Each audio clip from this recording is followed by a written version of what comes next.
గౌరవ సభ్యులందరికీ కూడా నమస్కారం అండి. క్వశ్చన్ అవర్ స్టార్ట్ చేద్దాం. ఇది కూడా క్లుప్తంగా మీరు క్వశ్చన్ వేయడం, మంత్రులు కూడా క్లుప్తంగా కాదు వివరంగా మాట్లాడాలి.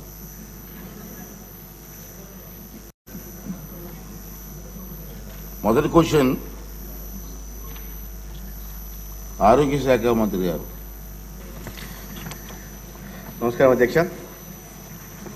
గౌరవ సభ్యులు అడిగిన ప్రశ్నకు మొదటి సమాధానం అవును. జీవిత ప్రారంభ దశలోనే ఆటిజం లక్షణాలు పెరుగుదల గల పిల్లలను గుర్తించినట్లయితే వారికి చికిత్సను అందించవచ్చును మరియు గణనీయమైన మెరుగుదలను సాధించవచ్చు. అయితే తల్లిదండ్రులు చికిత్సను అందించడంలో ఆలస్యం చేసినట్లయితే వారి ఇబ్బందులు ఎదుర్కొనే అవకాశం ఉంది, మెరుగుపడే అవకాశం కాస్త తక్కువగా ఉంటుంది.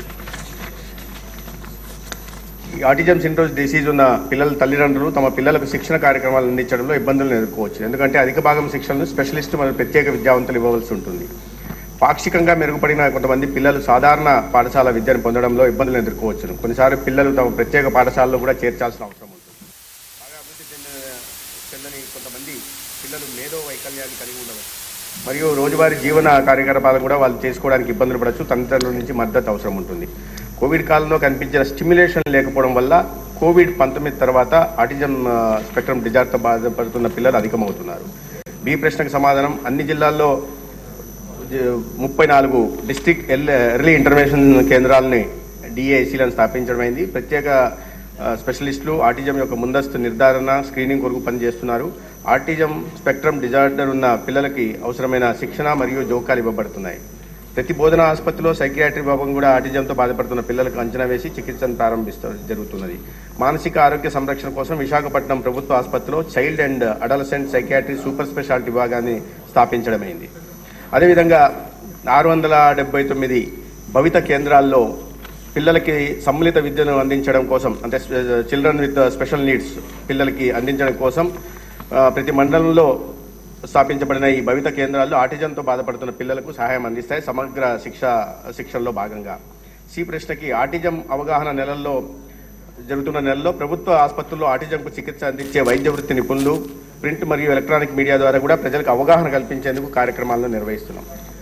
రాష్ట్రీయ బాల సురక్ష కార్యక్రమంలో భాగంగా 4 Dలు గుర్తింపు కోసం పిల్లల ఆరోగ్య స్క్రీనింగ్ సమయంలో వైద్య అధికారి ఆటిజం వైకల్యం ఉన్న పిల్లలను గుర్తిస్తారు. తర్వాత నిర్వహణకి డిఏఐసి సెంటర్స్కి వారిని నివేదిస్తారు. అన్ని పారామెడికల్ మరియు వైద్య వృత్తి నిపుణులకు జూమ్ సెషన్ల ద్వారా వైద్య వృత్తి నిపుణులు అవగాహన కార్యక్రమాలు నిర్వహిస్తున్నారు. వైద్య వృత్తి నిపుణులను అసెస్మెంట్ మరియు సర్టిఫికేషన్లో నైపుణ్యం పొందడానికి వివిధ శిక్షణా కార్యక్రమాలను పంపడం జరుగుతున్నది. యూనిసెఫ్ సమన్వయంతో పైలట్ ప్రాజెక్టుగా పార్వతీపురం, మన్యం, విజయనగరం, కర్నూలు జిల్లాల్లో ముందస్తు బాల్య అభివృద్ధిపై ఆరోగ్య సిబ్బందికి సామర్థ్య నిర్మాణం గురించి స్క్రీనింగ్ నిర్వహించబడుతుంది. డి ప్రశ్నకు సమాధానం దివ్యాంగుల హక్కుల చట్టం 2016 చట్టం ప్రకారం ప్రతి ఆసుపత్రిలో సదరం శిబిరాలు పిల్లలు బుద్ధిమాంద్యం కలిగి ఉన్నట్లయితే వైకల్య ధృవపత్రాన్ని ఇస్తున్నాయి. పిల్లల్లో ఆటిజం స్పెక్ట్రమ్ డిజార్డర్ను అంచనా వేయడానికి వైకల్య విభాగం ద్వారా సాఫ్ట్వేర్ ప్రాసెస్లో ఉంది. డిస్ట్రిక్ట్ ఎర్లీ ఇంటర్వెన్షన్ సెంటర్స్ వద్ద అవసరమైన శిక్షణా సౌకర్యాలు అందుబాటులో ఉంచడమైంది.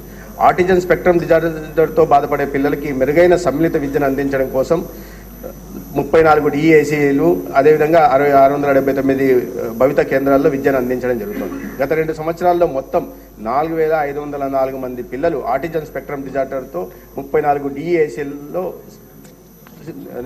శిక్షణ పొందుతున్నారు. ధన్యవాదాలు. మంత్రి గారు కూర్చున్నారు. ఇది చాలా ముఖ్యమైన క్వశ్చన్ మంత్రి గారు. మీ అందరికి తెలుసు. మీ మీద 3 ఎమ్మెల్యేలు మాట్లాడతారు. ఆ 3 కలిపి ఒకేసారి సమాధానం చెప్పండి.